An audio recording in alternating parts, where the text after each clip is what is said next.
الحمد للہ رب العالمین والصلاة والسلام علی سید الانبیاء والمرسلین وعلی آلہ واصحابہ وازواجہ وذریاتہ اجمعین، اما بعد۔ محترم بزرگوں اور دوستو، اللہ رب العزت والجلال کا احسان ہے کہ اس نے ہمیں اور آپ کو اپنے پاک گھر میں آنے کی توفیق عطا فرمائی۔ دعا کریں کہ اللہ تبارک و تعالی ہمیں ان باتوں پر عمل کرنے کی توفیق عطا فرمائے جو باتیں کہی جائیں۔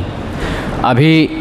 میں نے آپ حضرات کے سامنے قرآن مقدس کی ایک آیت مبارکہ تلاوت۔ اس آیت میں اللہ رب العزت والجلال نے اپنے راستے میں خرچ کرنے اور صدقہ دینے کی فضیلت کو بیان فرمایا ہے۔ اللہ تبارک و تعالیٰ کے راستے میں خرچ کرنا اور صدقہ دینا یہ بہت بڑی فضیلت ہے۔ اس کا جگہ جگہ اللہ تبارک و تعالیٰ نے قرآن مجید میں ذکر فرمایا ہے، اور احادیث مبارکہ میں بکثرت اللہ کے رسول صلی اللہ علیہ وسلم نے اس کا تذکرہ فرمایا کہ صدقے کی کیا فضیلت ہے، اللہ کی راہ میں، اللہ کے راستے میں خرچ کرنے کی کیا فضیلت ہے اور کیا ثواب ہے۔ سب سے پہلے تو یہ جان لیں کہ یہ دنیا فانی ہے اور آخرت باقی ہے، اور اس فانی سے ہمیں باقی کو لینا ہے، یعنی اس دنیا کی زندگی میں رہ کر اپنی ہمیشہ ہمیش کی آخرت کی زندگی کو بنانا ہے، اور وہ اللہ تبارک و تعالیٰ کے بتائے ہوئے کاموں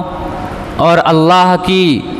رضا والے کاموں میں لگنے سے بنے گی کہ جب ہم اللہ کے بتائے ہوئے کاموں پر عمل کریں گے، اللہ کی خوشنودی والے کاموں پر عمل کریں گے، اللہ کی رضامندی والے کاموں پر عمل کریں گے، تو ہماری آخرت بن جائے گی، وہ آخرت جو باقی رہنے والی ہے اور ہمیشہ ہمیش کی زندگی ہے۔ دنیا فنا ہونے والی ہے، دنیا ختم ہونے والی ہے، چند دن کے لیے ہم یہاں آئے ہیں، یہ دنیا مٹ جائے گی، ہم مٹ جائیں گے، آپ مٹ جائیں گے، ذرہ ذرہ جو دکھائی دے رہا ہے، نظر آ رہا ہے یا ہمیں نظر نہیں آ رہا ہے، یہ سب ختم ہو جائے گا۔ کل من علیہا فان، ہر چیز فنا ہو جائے گی، اگر ذات باقی رہے گی تو وہ اللہ تبارک و تعالیٰ کی ذات باقی رہے گی۔ تو آخرت کی زندگی جو ہمارا اصل مقصد ہے، اور اسی لیے اللہ تبارک و تعالیٰ نے ہمیں یہاں بھیجا ہے، وہ زندگی باقی رہنے والی ہے، اور اسی کی تیاری ہمیں اس دنیا کے اندر کرنی ہے۔ اس فانی دنیا سے ہمیں باقی کو بچا کر لے جانا ہے، اور باقی رہنے والی زندگی آخرت کی زندگی ہے۔ تو ابھی میں نے آپ حضرات کے سامنے جو آیت مبارکہ پڑھی تھی، اللہ تبارک و تعالیٰ نے اس میں اپنے راستے میں خرچ کرنے اور صدقہ دینے کے فضیلت بیان فرمائی ہے، اس کی اہمیت بیان فرمائی ہے۔ صدقے کی دو قسمیں ہیں، ایک صدقہ وہ ہے جو عام صدقہ ہے، اور ایک صدقے جاریہ ہے۔ عام صدقہ اسے کہتے ہیں کہ کوئی شخص اللہ کی راستے میں اپنا مال خرچ کر دے، صدقہ کر دے، تو صدقہ کرنے کے بعد اس کو ثواب مل جاتا ہے، لیکن یہ ثواب ہمیشہ جاری نہیں رہتا۔ صدقہ کرنے والے نے صدقہ کیا، صدقہ کرنے کے بعد اس کو ثواب مل گیا، بس یہ صدقے کا ثواب جاری نہیں رہتا ہے، فوراً صدقہ کرنے کے بعد اس کو ثواب مل جاتا ہے۔ مثال کے طور پر کوئی بھوکا ہے، کوئی فقیر ہے، اسے بھوک لگی ہے، آپ نے اس کو کھانا کھلا دیا، اس کا پیٹ بھر گیا، اب آپ نے اس کو کھانا کھلایا تو کھانا کھلانے کا، صدقہ کرنے کا آپ کو ثواب مل گیا، بس یہ ثواب جاری رہنے والا نہیں ہے، یہ صدقہ ہے۔ اسی طریقے سے کوئی بیمار ہے، آپ نے اس کا علاج کرا دیا، علاج کرنے کے پیسے آپ نے اس کو دے دیے، اس نے علاج کرایا، تو پیسے دینا، علاج کرانا یہ صدقہ ہے، اور اس کا ثواب آپ کو ملے گا، لیکن یہ ایسا ثواب نہیں ہے جو جاری رہے، بلکہ جیسے ہی آپ نے اس کو صدقہ کیا یا اس کا علاج کرایا، آپ کو صدقہ کرنے کا ثواب مل گیا بس۔ لیکن یہ بھی ایک عبادت ہے، اور اس کا بہت بڑا ثواب ہے، اس لیے ہمیں حسب استطاعت اپنی طاقت کے مطابق، قدرت کے مطابق ہمیں اس میں حصہ لیتے رہنا چاہیے۔ اس کی آسان سی ترکیب ہے، صدقہ دینے کی آسان سی ترکیب ہے۔ ہم سمجھتے ہیں کہ بہت مشکل ہے صدقہ نکالنا، روپے پیسے خرچ کرنا۔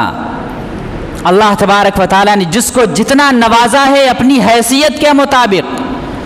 استطاعت کے مطابق خرچ کرتا رہے، روک کر نہ رکھے پیسوں کو، اپنے پاس جمع کر کے نہ رکھے پیسوں کو، دوسروں کی ضرورت بھی پورا کرتا رہے۔ اس کی آسان ترکیب یہ ہے کہ جتنی آمدنی ہے اس آمدنی میں سے ایک مخصوص حصہ متعین کر لے، کہ ہم کو اتنا متعین حصہ، مقررہ حصہ صدقہ نکالنا ہے، اگرچہ وہ 1% آپ نکالیں، 100 روپے میں 1 روپیہ، 1000 میں 10 روپے، 10,000 میں 100 روپے، یہ مثال دے رہا ہوں۔ جتنی حسب استطاعت، جتنی آپ کے پاس طاقت ہو، قدرت ہو، اس اعتبار سے آپ اپنی آمدنی میں حصہ مقرر کر لیں، متعین کر لیں، تو یہ انسان کے لیے آسانی ہو جائے گی، تو صدقہ نکالنے میں آسانی ہو جائے گی۔ اس ترتیب پر اگر عمل کیا جائے کہ جتنی بھی آمدنی ہماری ہر مہینے میں ہے اس میں سے ہم متعین کر لیں کہ ہمیں ہر مہینے میں اتنا فیصد نکالنا ہے، اور اس کے بڑے فوائد ہیں صدقہ نکالنے کے، دنیاوی فوائد بھی ہیں، اخروی فوائد بھی ہیں۔ دنیا کا فائدہ تو یہ ہے کہ مصیبتوں سے ہم بچ جائیں گے، بلاؤں سے ہم بچ جائیں گے، بیماریوں سے ہم بچ جائیں گے۔ ایک حدیث شریف میں آتا ہے کہ صدقہ سے اپنے مریضوں کا علاج کیا کرو۔ آج ہم صدقہ نہیں نکالتے، بیمار ہوتے ہیں ڈاکٹروں کے پاس پہنچتے ہیں، علاج بھی کرانا ضروری ہے، علاج کرانا چاہیے، اس کے ساتھ ساتھ ہمیں صدقہ بھی نکالنا چاہیے، صدقہ خیرات بھی کرنا چاہیے، اور اتنا معمولی صدقہ نہ ہو جس سے ہمیں پتہ نہ چلے کہ ہم نے کیا خرچ کر دیا ہے۔ آپ علاج تو 5,000 کا کرا رہے ہیں ایک ہفتے کے اندر، لیکن جب صدقہ نکالتے ہیں تو 10 روپے دے دیتے ہیں کسی غریب کو، اس کا کیا کوئی فائدہ ہی نہیں ہے، آپ کو پتہ ہی نہیں چلا کہ ہماری جیب سے کچھ خرچ ہوا ہے کہ نہیں خرچ ہوا ہے۔ تو صدقہ بھی ایسا نکالیں، اس طرح نکالیں کہ آپ کو پتہ چلے کہ ہاں ہم نے کسی کی مدد کی ہے، ہم نے اپنی جیب سے کچھ خرچ کیا ہے۔ تو صدقہ نکالنے کے دنیاوی فائدے ہیں کہ انسان پریشانیوں سے بچ جاتا ہے، بیماریوں سے بچ جاتا ہے، بلاؤں سے بچ جاتا ہے، اور اخروی فائدے تو بہت ہی زیادہ ہیں۔ اخروی فائدے جس کو مل گئے وہ کامیاب ہو گیا۔ جو شخص اللہ تبارک و تعالیٰ کی راہ میں 1 روپیہ بھی خرچ کرتا ہے تو اس کو 10 گنا ثواب ملتا ہے۔ 1 روپیہ بھی کوئی خرچ کرے گا تو اس کو 10 گنا اجر ملے گا، 10 گنا ثواب ملے گا۔ یہ آخرت کا ثواب ہے، اور اللہ تبارک و تعالیٰ تو اس سے بھی زیادہ دے سکتے ہیں، اس سے بھی زیادہ دینے پر قادر ہے۔ صدقے کے متعلق آپ صلی اللہ علیہ وسلم نے ارشاد فرمایا کہ جب صبح ہوتی ہے، دن چڑھتا ہے، تو 2 فرشتے آسمان سے اترتے ہیں، اور ایک فرشتہ دعا کرتا ہے کہ اللہ جو آپ کی راہ میں خرچ کرے اسے آپ اس کا بدل عطا فرمائیے، یعنی برکت کی دعا کرتا ہے۔ اور دوسرا فرشتہ یہ کہتا ہے کہ اگر کوئی شخص آپ کے راستے میں خرچ نہ کر رہا ہو تو اس کے مال کو ہلاک کر دیجئے، برباد کر دیجئے۔ آپ اندازہ لگائیں کہ جو شخص مال کو خرچ کرتا ہے اس کے مال میں برکت ہے، اس کے مال میں بڑھوتری پیدا ہوتی ہے، اضافہ ہوتا ہے، اور جو شخص مال کو خرچ نہیں کرتا اس کے مال کی کوئی گارنٹی نہیں ہے کہ اس کا مال کب ہلاک و برباد ہو جائے، بے برکتی ہو جائے۔ اسی طرح اللہ کے رسول صلی اللہ علیہ وسلم نے ارشاد فرمایا کہ جو شخص بھی اللہ کی راہ میں حلال کمائی کے ذریعے سے، حلال کمائی سے ایک کھجور کے برابر بھی صدقہ کرتا ہے، اور اللہ تبارک و تعالی حلال ہی کمائی قبول فرماتے ہیں، حرام کمائی قبول نہیں فرماتے، تو فرمایا نبی اکرم صلی اللہ علیہ وسلم نے جو شخص ایک کھجور کے برابر بھی حلال کمائی سے صدقہ کرتا ہے، اور جان لو کہ اللہ تبارک و تعالی حلال کمائی ہی قبول فرماتا ہے، تو اس صدقے کو اللہ تبارک و تعالی قبول فرما لیتا ہے، اور اس کو اس طرح پالتا ہے جس طریقے سے تم لوگ بچھڑے کو پالتے ہو۔ اور اس صدقہ کرنے والے کے لیے اس صدقے کو یا صدقے کے ثواب کو اللہ تبارک و تعالی بڑھاتا رہتا ہے یہاں تک کہ وہ پہاڑ کے برابر پہنچ جاتا ہے۔ ایک دوسری روایت میں آتا کہ احد پہاڑ کے برابر پہنچ جاتا ہے اس کا ثواب۔ کہاں ایک کھجور کے برابر صدقہ کیا ہے اخلاص کے ساتھ، اور کہاں اس کا ثواب احد پہاڑ کے برابر۔ تو صدقہ کرنے کی یہ فوائد ہیں، اخروی فوائد ہیں، اس لیے ہمیں چاہیے کہ ہم اس میں حصہ لیتے رہا کریں صدقہ کرنے میں، کہ ہم لوگوں کی مدد کریں، جو محتاج ہوں، غریب ہوں، مسکین ہوں، ہم ان پر خرچ کیا کریں اپنے مالوں کے ذریعے سے حسب استطاعت اور اپنی طاقت کے بقدر۔ اس کی بہت بڑی فضیلت ہے۔ پچھلی امتوں میں کیا تھا کہ اگر کوئی شخص ایک نیکی کرتا تھا اس کو ایک ہی نیکی کا ثواب ملتا تھا، لیکن اس امت پر اللہ تبارک و تعالیٰ نے یہ احسان کیا کہ اگر کوئی ایک نیکی کرتا ہے تو اس کو 10 گنا ثواب ملتا ہے، اور اگر کوئی ایک گناہ کرتا ہے تو ایک ہی گناہ اس کے کھاتے میں لکھا جاتا ہے۔ یہ اللہ تبارک و تعالیٰ کا کتنا بڑا کرم اور کتنا بڑا احسان ہے کہ ایک کے بدلے میں 10۔ جب اللہ تبارک و تعالیٰ نے یہ آیت نازل فرمائی کہ اگر کوئی شخص ایک نیکی لے کر آئے گا تو اس کو 10 گنا اجر و ثواب ملے گا، اللہ کے رسول صلی اللہ علیہ وسلم کو یہ احساس ہوا کہ اللہ تبارک و تعالیٰ کی رحمت تو ابھی جوش میں ہے، لاؤ اللہ تبارک و تعالیٰ سے کچھ اور زیادہ مانگ لیں۔ چنانچہ اللہ کے رسول صلی اللہ علیہ وسلم نے اللہ تبارک و تعالیٰ سے درخواست کی کہ آپ کے خزانے میں کوئی کمی نہیں ہے، آپ اس سے بھی زیادہ دے سکتے ہیں، اب اگر آپ اس سے بھی زیادہ دیتے ہیں تو آپ کی مہربانی ہوگی۔ تو اللہ تبارک و تعالیٰ نے دوسری آیت نازل فرمائی کہ جو شخص بھی اللہ کے راستے میں مال خرچ کرتا ہے تو اس کی مثال ایسی ہے جیسے کہ ایک دانے سے 7 بالیاں اگیں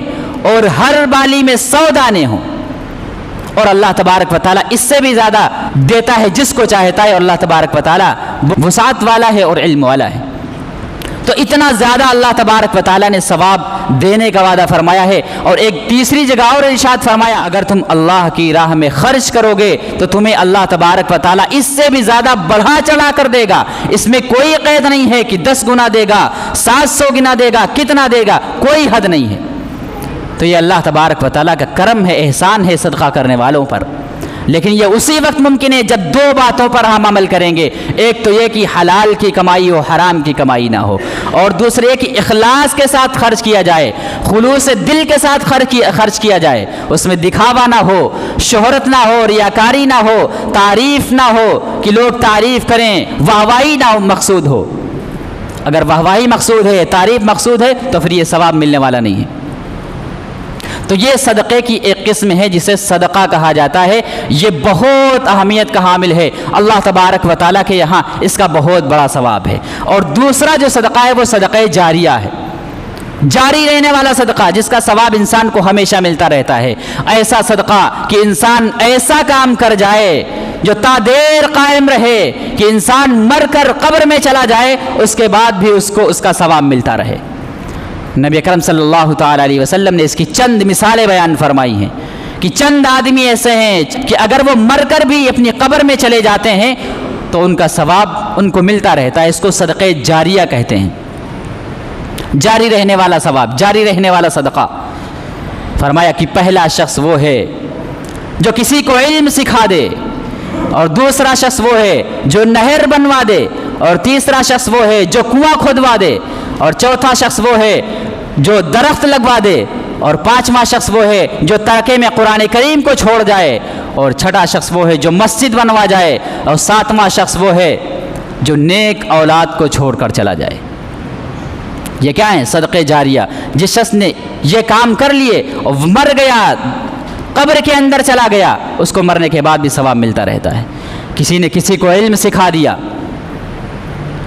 اس نے دوسرے کو سکھا دیا، اس نے اس کو سکھا دیا، یہ ترتیب اور یہ لائن چلتی رہی۔ جو دینی مدارس آپ کو نظر آتے ہیں، جو دین کے مرکز ہیں، یہ کیا ہیں؟ یہ صدقہ جاریہ ہیں۔ کسی نے کسی کو علم سکھا دیا، نورانی قاعدے سے لے کر بخاری تک سب اس میں شامل ہے۔ کسی نے کسی کو علم سکھا دیا، صدقہ جاریہ میں ہے کہ انسان مر جائے گا، قبر میں چلا جائے گا، لیکن مرنے کے بعد بھی اس کو ثواب ملتا رہے گا۔ کیوں؟ اس نے ایسا کام کیا تھا جو مرنے کے بعد بھی لوگ اس سے فائدہ اٹھا رہے ہیں۔ دوسرے فرمایا کہ نہر بنوا دی ہو، پانی انسان کی ضرورتوں میں سے ایک بنیادی ضرورت ہے، یا کنواں کھودوا دیا ہو، اس میں ضروری نہیں کہ کنواں ہی کھدوایا جائے، نہر ہی بنوائی جائے، کوئی پانی کا ایسا انتظام کر دیا جس سے لوگ فائدہ اٹھاتے رہے ہوں، کہیں نل لگوا دیا، کہیں ایسا انتظام کر دیا کہ تا دیر اس سے لوگ فائدہ اٹھا رہے ہوں، یہ بھی صدقہ جاریہ میں شامل اور داخل ہے۔ انسان مر کر چلا جائے گا لیکن اس کو ثواب اس کو ملتا رہے گا۔ اسی طریقے سے درخت لگوا دیا، چاہے وہ پھلدار درخت ہو، چاہے وہ سایہ دار درخت ہو، چاہے اس سے جانور فائدہ اٹھائیں، چاہے اس سے انسان فائدہ اٹھائیں، یہ صدقہ جاریہ میں داخل ہے۔ انسان مر کر چلا جائے گا اور اس کا ثواب اس کو ملتا رہے گا۔ اسی طریقے سے کوئی ترکے میں قرآن مجید کو چھوڑ کر چلا گیا، اس کے ورثہ قرآن مجید کی تلاوت کرتے ہیں، اس کو پڑھتے ہیں، اس پر عمل کر رہے ہیں، تو اس کا ثواب اس کو ملتا رہے گا۔ اسی طریقے سے کسی نے مسجد بنوا دی، جب تک وہ مسجد اس دنیا کے اندر باقی رہے گی، اور مسجد بنوانا شمار نہیں کہ پوری مسجد بنوا دے، اس کی تعمیر میں حصہ لے لے، مسجد میں کام ہو رہا ہے اس میں حصہ لے لے۔ نبی کرم صلی اللہ تعالی علیہ وسلم نے ارشاد فرمایا کہ جو شخص بھی مسجد کی تعمیر میں صرف اتنا حصہ لے لے جیسے کہ پرندے کا گھونسلہ ہوتا ہے، گھونسلہ کتنا بڑا ہوتا ہے، معمولی سا گھونسلہ ہوتا ہے، اتنا ہی کوئی حصہ لے لے تو اللہ تبارک و تعالی جنت میں اس کو پورا محل عطا فرمائیں گے۔ جب تک اس مسجد کے اندر نیک کام ہوتے رہیں گے، ذکر، اذکار، نماز، تلاوت وغیرہ وغیرہ، اس شخص کو اس کا ثواب ملتا رہے گا۔ تو کتنا بڑا اس کا ثواب ہے کہ اگر مسجد میں کام ہو رہا ہو اس میں حصہ لے لیں۔ ایک گھونسلے کی نبی صلی اللہ علیہ وسلم نے مثال بیان فرمائی، گھونسلہ کتنا بڑا ہوتا ہے، اس سے ایک اینٹ مراد لے لیں کہ اگر ایک اینٹ کے برابر بھی کوئی پیسہ اور روپیہ مسجد کے اندر خرچ کرتا ہے تو اللہ تبارک و تعالیٰ اس کو ایک محل عطا فرمائیں گے۔ اسی طرح فرمایا کہ جو شخص نیک اولاد کو چھوڑ کر چلا جائے تو یہ بھی اس کے لیے صدقہ جاریہ ہے۔ نیک اولاد شرط ہے، عالم ہو تو اور اچھی بات ہے، نیک اولاد ہو اس کے لیے صدقہ ہے یہ کہ جو شخص اپنی زندگی کے اندر یہ کوشش کرتا رہا کہ میری اولاد نیک راستے پر چلتی رہے، نیک کاموں میں لگی رہے، اور وہ اپنی اولاد کو نیک بنا کر اس دنیا سے چلا گیا تو یہ صدقہ جاریہ اس کے لیے ہے۔ اس لیے اولاد پر خصوصی توجہ دینے کی ضرورت ہے، اولاد کی ہم تربیت کریں، اولاد کی اس طرح ہم پرورش کریں کہ وہ نیکی کے راستوں پر چلے، برائیوں سے دور رہے، نیک کاموں میں لگی رہے، برائیوں سے دور رہے۔ اپنی اولاد پر خصوصی توجہ دینے کی ضرورت ہے کہ جب انسان اس دنیا سے چلا جائے گا تو اولاد ہی اس کے لیے دعا کرے گی، اور کوئی دعا نہیں کرتا ہے، سب بھول جاتے ہیں۔ اگر اولاد نیک ہے وہی اپنے والدین کو یاد رکھتی ہے ہمیشہ، اور وہی اولاد اپنے والدین کے لیے ہاتھ اٹھاتی ہے، دعا کرتی ہے۔ اس لیے شرط ہے کہ اپنی اولاد کو نیک بنا کر اس دنیا سے جائے، اپنی اولاد کو دین کے راستے پر لگائے۔ اولاد چھوٹی ہے تو اس کو مدارس میں داخل کرے، دنیا کا بھی علم ضروری ہے، دنیاوی بھی علم آپ دلائیں اس کو، یہ بھی ضروری ہے، اس کے ساتھ ساتھ آپ دین کا علم بھی اس کو دلائیں جس سے آخرت میں وہ کامیاب ہو اور آپ کے لیے کامیابی کا ذریعہ بنے۔ اس لیے اپنی اولاد کو جو چھوٹے ہیں ان کو مدرسے میں داخلہ کرائیں، مدرسے میں ان کو تعلیم دلوائیں، اور جو بڑے ہو گئے ہیں مدارس میں نہیں جا سکتے ہیں ان کے لیے ضرورت ہے کہ وہ دینی اور تبلیغی جماعت سے جڑ جائیں۔ تبلیغی جماعت سے جب جڑیں گے تو ان کے دین کا جذبہ پیدا ہوگا، آخرت کی فکر پیدا ہوگی، وہ دین کے راستے پر چلیں گے، آخرت کی فکر کریں گے، اور والدین کے حقوق کو پہچانیں گے کہ والدین کے حقوق کیا ہیں۔ اس لیے ضروری ہے کہ اپنی اولاد پر خصوصی توجہ دیں، اولاد کی پرورش ایسی کریں کہ جب دنیا سے انسان چلا جائے تو اولاد کے ہاتھ اٹھ جائیں، اور اسی اولاد کے ہاتھ اٹھیں گے جو نیک اولاد ہوگی، جو دیندار اولاد ہوگی۔ تو اللہ تبارک و تعالیٰ سے دعا کریں کہ اللہ تبارک و تعالیٰ ہمیں ان باتوں پر عمل کرنے کی توفیق عطا فرمائے۔